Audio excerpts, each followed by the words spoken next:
And if he's not going to change his view, he's not going to change his rhetoric.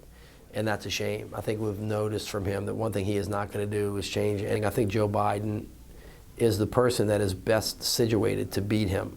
All of those candidates have good ideas, some of them better than others. Some of them have ideas that are not workable. Most, if not all of them, would be a better president for the country at this time.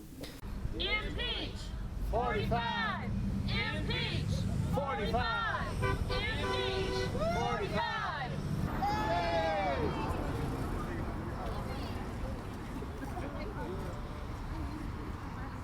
And when he uses the Civil War and says there's going to be another Civil War and that, you know, he's being lynched, that people are, in my opinion, rightly and deeply offended, because lynching, as you know, over 5,000 people in this country were lynched. I think 75 to 80% of them were African Americans, and the lynching is a horrible, horrible thing.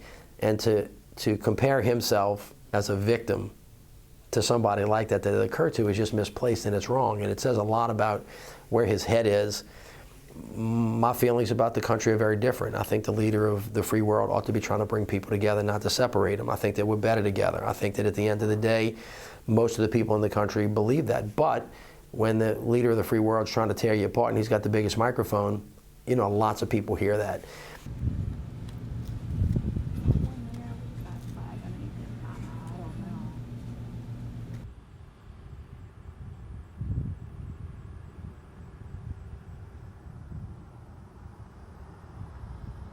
I think that the country has got to reject that, not only in the short term, but the long term. I mean, he may not be the last person that runs for president that speaks like that. We should make sure that he is.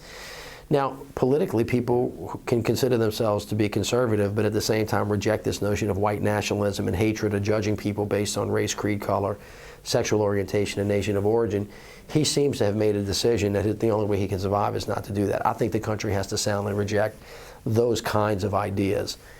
I'm not sure that everybody that votes for him necessarily thinks like he does. They may be voting for him for another reason, but he certainly has used the power of that office to divide us in ways that people from the South know are very, very painful, and they're not really good for the country long term.